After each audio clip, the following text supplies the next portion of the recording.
Le pont vers la supraconscience. De Jean-Pierre Aulas. Leçon 8. Le double fantasme.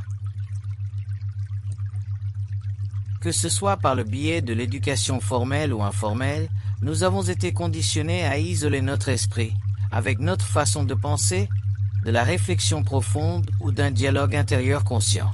Nous sommes enclins à suivre les sentiers battus des idées reléguées à la mémoire, en considérant la pensée comme acquise, comme s'il s'agissait d'un processus qui ne concernait que nous-mêmes. Nous avons du mal à réaliser que l'esprit est un réseau universel de communication interdimensionnelle entre différents plans, le plan mental, le plan astral et le monde physique.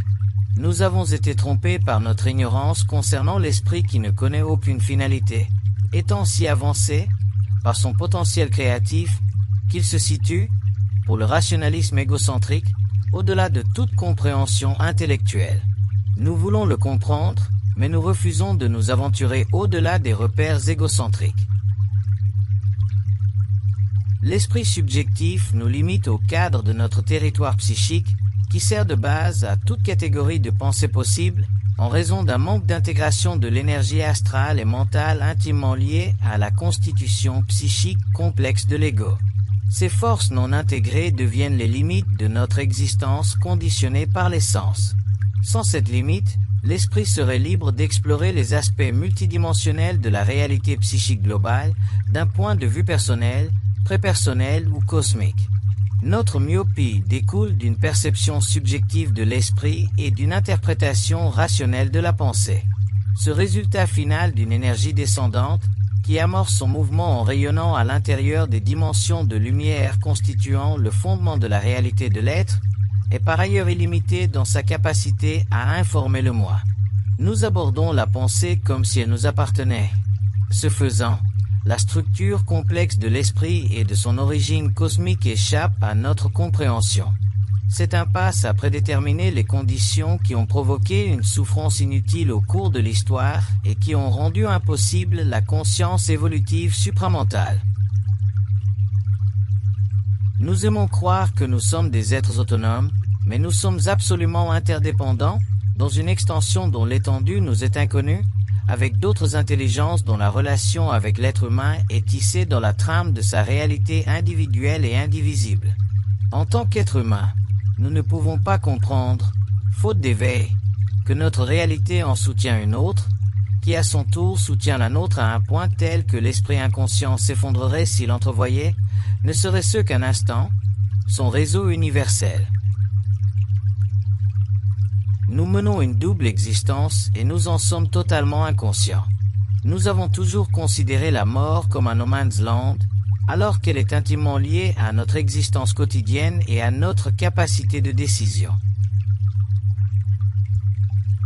Ignorant la présence immédiate d'entités plus ou moins évoluées dans le monde de la mort ou de l'astral, qui agissent comme des guides et des visiteurs souvent inattendus, nous sommes incapables de communiquer ou d'établir un dialogue avec le principe qui guide notre conscience, notre ajusteur de pensée ou soi supérieur. Notre esprit s'étend rarement au-delà d'un niveau astral inconscient, qui exerce sur lui une influence indue en tant que force prédominante dans le développement de la personnalité. Cet état submental est responsable de notre absence d'éveil conscient au soi supérieur. Nous ne sommes pas maîtres de notre esprit, gouvernés comme nous le sommes par des pensées non créatives et égocentriques animées par des entités qui se nourrissent de nos forces vitales. Nous sommes tombés sous l'emprise de maîtres de pensée et d'idéologies dont les influences puissantes ont créé les faux centres magnétiques qui impriment leurs impressions dans nos personnalités factices. Nous avons perdu la capacité universelle de nous instruire nous-mêmes, car nous vivons sous une forme ou une autre d'influence. Il n'est pas surprenant que nous nous éloignions autant de nous-mêmes et que nous ne fassions l'expérience que d'une infime partie de l'esprit dans son ensemble. Nous nous croyons intelligents grâce à l'état de nos sciences, alors que celle-ci représente, en réalité, une infusion directe de conscience astrale dans la nôtre, de la part de forces ou d'entités qui poursuivent leurs desseins dans des mondes parallèles qui ne correspondent pas toujours à notre bien-être. Leur monde est celui de la mort. Celui-ci devrait être rebaptisé plan astral. ne serait-ce que pour détruire l'illusion de finalité que sa signification recèle. Lorsque nous évoquons la mort comme la fin de la vie, nous nous laissons manipuler par le monde astral. Nous jetons un voile sur notre conscience, ce qui nous empêche d'aborder le phénomène de la mort de manière consciente. La psychologie actuelle, qui ne comprend pas la mort au-delà de ses apparences morbides ou de son symbolisme mythique, est une science prométhéenne enchaînée par son propre inconscience. Son génie est affaibli par des évaluations intellectuelles qui anéantissent la science de l'esprit, car celui-ci est étudié d'un point de vue purement psychologique. L'esprit est d'origine psychique et devient psychologique à son niveau subjectif.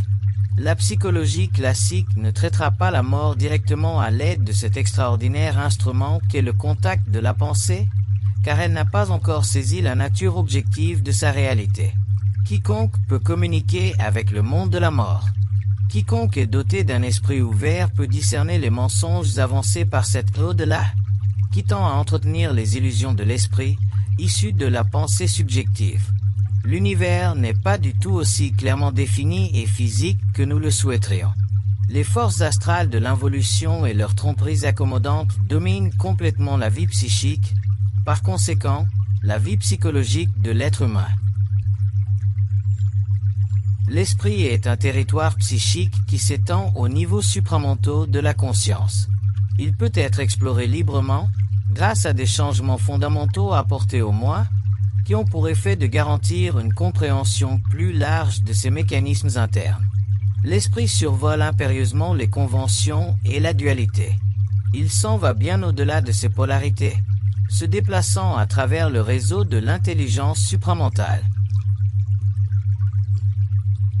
L'inconscience est une illusion, dans la mesure où sa perception ne représente qu'une infime partie de la réalité de l'esprit. L'illusion réside dans l'incapacité à discerner entre la dimension astrale subjective et la dimension mentale objective de l'esprit, affaiblissant ainsi le moi dans sa capacité à s'élever au-delà du champ de conscience subjectif. La personnalité en devient le terminus, laissant la véritable identité dans l'inconnu. La conscience reste une frontière inexplorée plutôt qu'un champ psychique ouvert à travers lequel nous pouvons nous déplacer à notre guise dans notre quête d'une compréhension globale de la vie, de la mort et de l'au-delà. L'univers de l'esprit est apparenté aux structures psychiques de la vie intelligente. Notre compréhension de ce dernier est soit mystique, soit matérialiste, créant des conditions qui font obstacle à la nécessaire compréhension objective de ces dimensions occultes. Lorsque l'on aborde cet univers en termes mystiques ou spirituels, il reste insondable et soumis aux vicissitudes d'un vide qui conduit à une foi dépourvue d'intelligence, naïve et aveugle. En réalité, le vide n'est rien d'autre que la totalité des dimensions psychiques inconnues de l'esprit, inexplorables par un ego mystique ou matérialiste. Il n'existe rien de semblable au vide au sens absolu. L'univers est habité, à différents niveaux, par des intelligences à divers stades d'évolution. Toutes les dimensions évoluent de manière absolue et en termes relatifs absolus. Dans le processus créatif objectif de l'esprit, l'être humain peut se déplacer à travers le vide de sa propre conscience, en suivant ces lignes de force psychique afin d'en découvrir les mécanismes et les principes.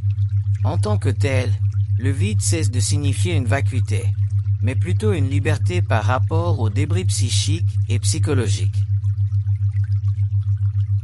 Lorsque l'imagination de l'esprit a été identifiée, l'auto-éducation commence et l'ego cesse d'être le pion sur l'échiquier astral cosmique.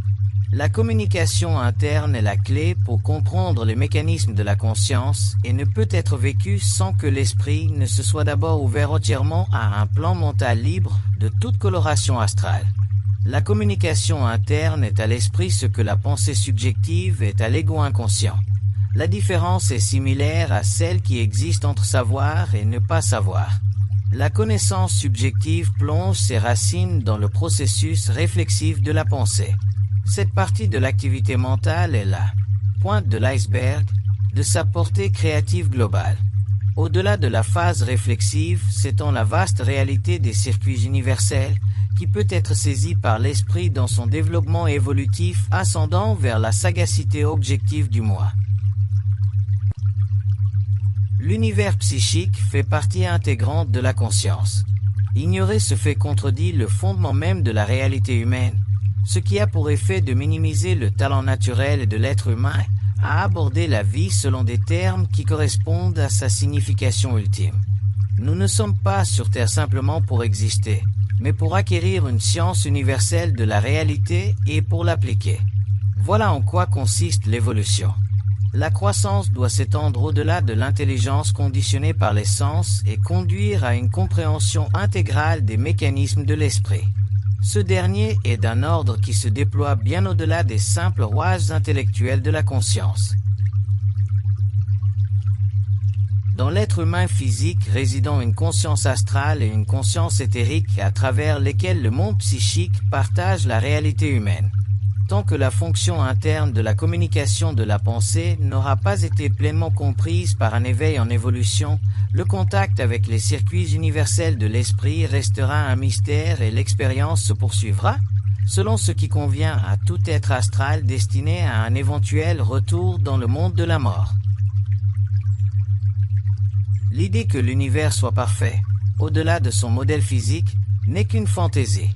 Dans tous ses aspects composites et multidimensionnels, il reste un processus évolutif dans lequel des forces cosmiques assurent les conditions nécessaires au développement d'une relation unifiée entre le soi supérieur et le soi inférieur sur les plans inférieurs de la réalité humaine. L'être humain participe à l'évolution et à l'intégration de ces principes inférieurs vers un contact potentiel de la pensée avec des intelligences interdimensionnelles. Le problème fondamental auquel l'ego est confronté, face à un tel dessein de vie, réside dans la forte influence subie au niveau astral. Ignorant cette condition existentielle, l'ego est en proie à des forces qui se nourrissent de sa mentalité la plus dense. La difficulté est aggravée par la non-intégration des réalités physiques, astrales et mentales. Dès que le moi a dépassé l'illusion corps-esprit, les forces astrales à l'œuvre à l'intérieur sont mises en évidence. C'est alors que la chaîne d'illusions qui entrave l'union du physique, de l'astral et du mental supérieur peut être brisée pour libérer le moi de la personnalité subjective rationnelle et émotionnelle et des influences astrales au sein d'un mental qui n'a pas encore atteint sa pleine maturité. La conscience impulse des courants d'énergie subliminale qui détournent l'ego d'un contact objectif de la pensée avec le plan mental supérieur. Cela conditionne la vie mentale inférieure, ou vie intellectuelle, à la pollution de la pensée et empêche le moi de reconnaître sa propre source mentale. La conscience est ici divisée et une expérience mentale d'ordre inférieur lui est imposée.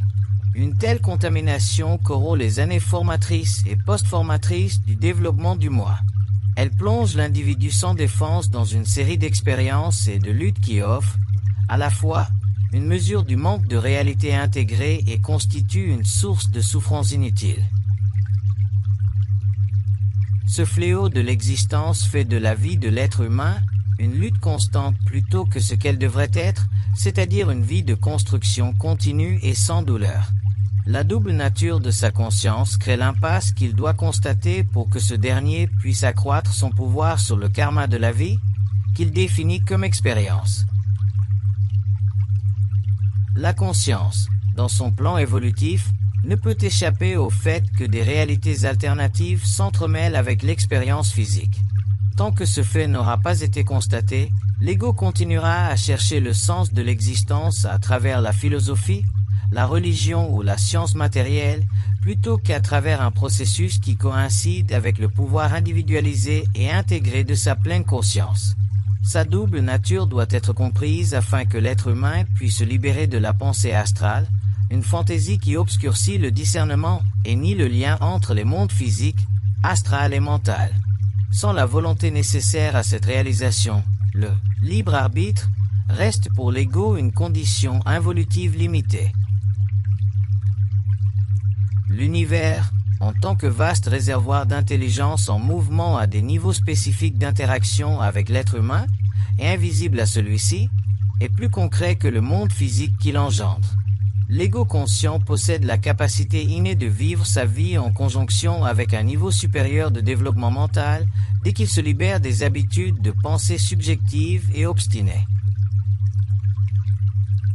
Malgré son état de conscience, l'esprit fait l'expérience, à divers degrés, tant du plan astral que du plan mental, dimension d'intelligence à part entière. L'esprit est un coterminal doté de circuits d'intelligence qui font partie de l'être humain autant que l'être humain fait partie d'eux. Le fondement de l'intelligence s'étend au-delà du monde physique. L'univers réside au-delà de l'imagination humaine, et la compréhension de la vie restera un mystère tant qu'elle ne sera pas étudiée à l'aide des canaux supérieurs de l'esprit, tâche impossible pour l'intellect compte tenu de la nature astrale de sa pensée. La pleine portée de l'étude de la vie ne peut être communiquée que par le plan mental ou explorée qu'à l'aide d'un corps tissé d'énergie éthérique subtile. Les catégories fondamentales de l'intellect dissimulent leurs voiles astro-correspondants et appartenant à l'âme.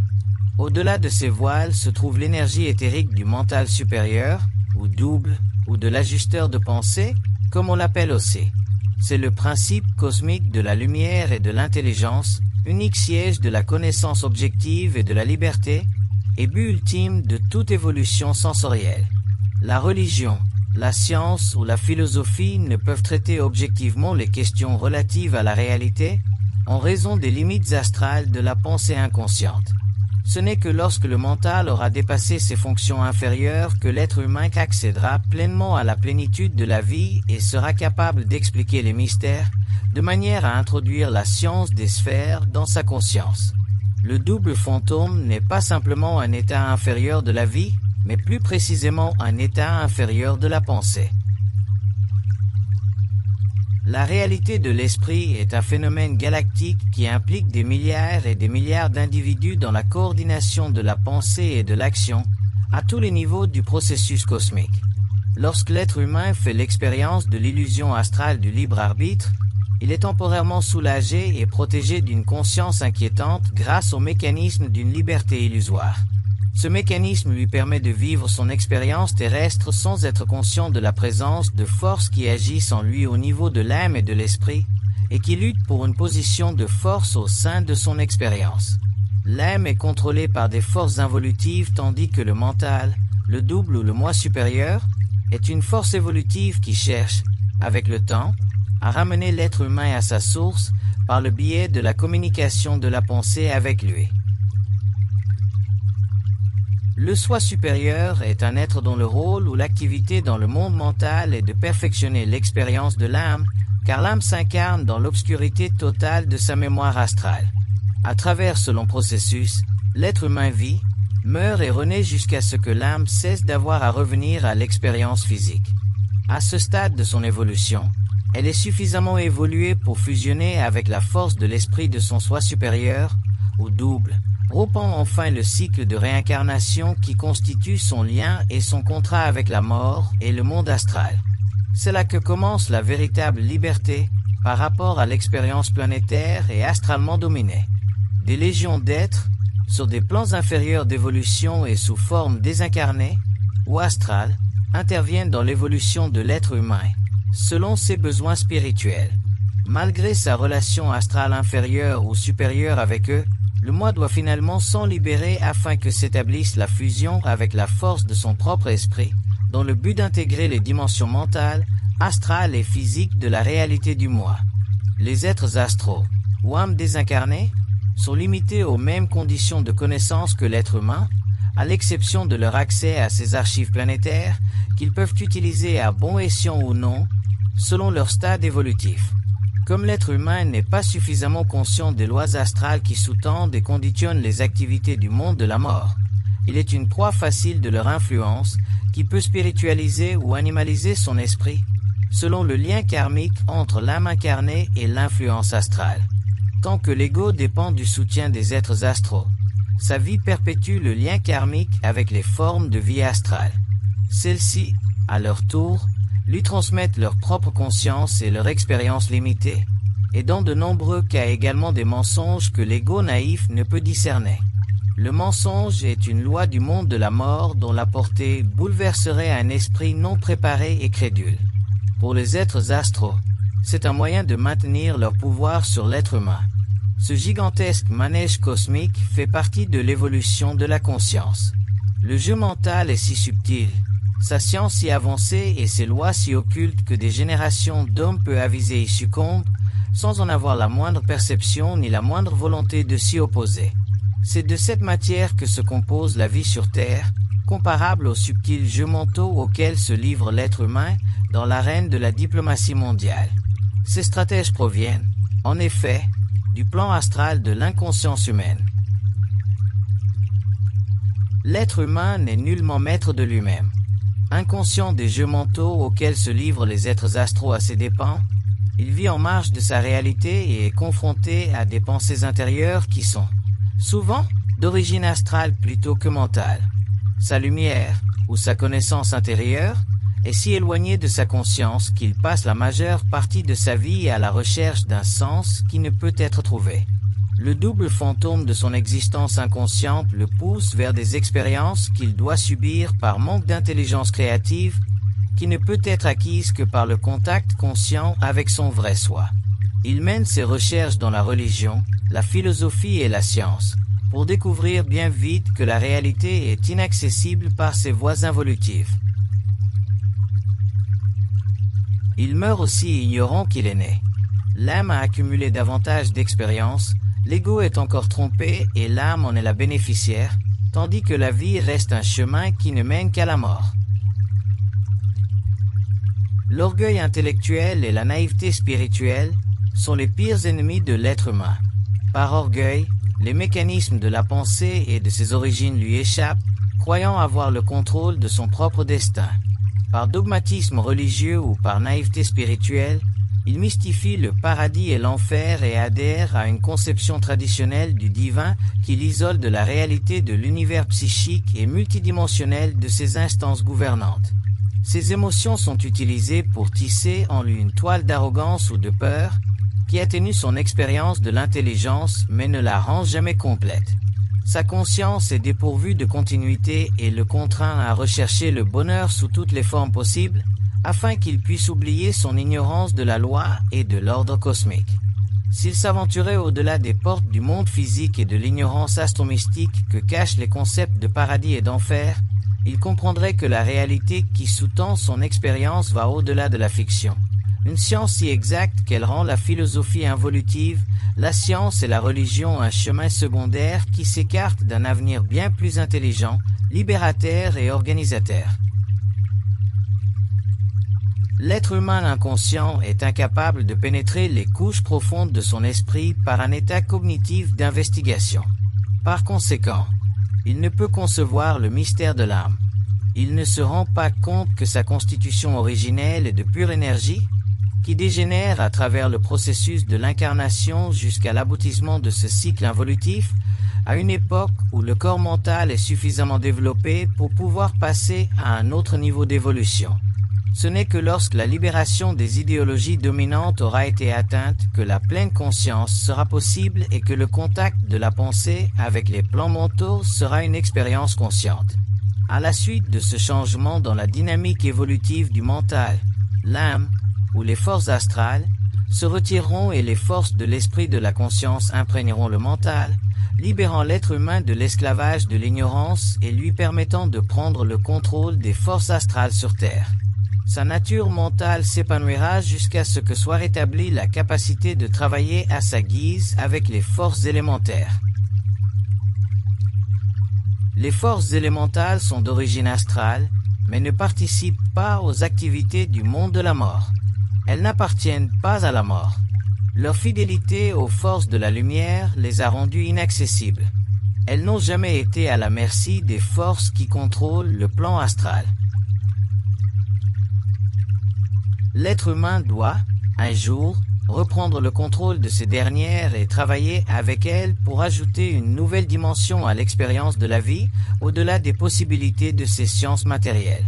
Les élémentaux sont les seules forces dépourvues d'intention dans le monde astral. Cela en fait des serviteurs parfaits.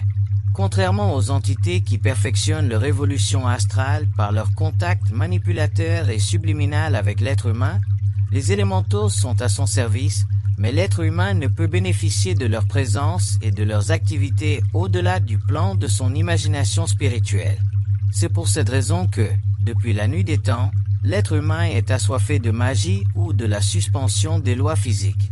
Cette soif découle d'un contact perdu, au fil du temps, avec les forces élémentales. Or, les entités astrales du monde des morts ont la capacité d'utiliser le désir de magie de l'être humain contre lui par le biais des arts noirs ou blancs. Inconscient qu'il est, il dispose de peu de repères lui permettant de voir au-delà du jeu subtil qui se joue contre lui pour des raisons qu'il juge justes et malgré les prédispositions de sa personnalité vers le bien ou le mal. La fin du XXe siècle témoigne du retour des masses à l'attrait de la magie, grâce aux techniques cinématographiques avancées en général et aux sciences occultes en particulier. L'intérêt pour les activités paranormales et les sciences psychiques a repris de la vigueur dans les nations les plus avancées de la Terre, à tel point qu'il contredit leur doctrine et leur progrès scientifique. Le fait psychique et le fait scientifique, traditionnellement opposés, sont sur le point de se rencontrer à leur manière, chacun selon ses propres conditions. De nombreuses questions doivent être clarifiées dans le domaine des sciences occultes avant que celles-ci puissent être considérées comme sûres pour ceux qui explorent les dimensions paranormales de la réalité. De nouvelles lignes directrices doivent être établies pour protéger le chercheur naïf de la vérité. Les sciences occultes restent, pour la plupart, dangereuses pour l'esprit humain, même de nos jours, car elles n'ont pas encore été désastralisées ou décodées de leurs significations anciennes.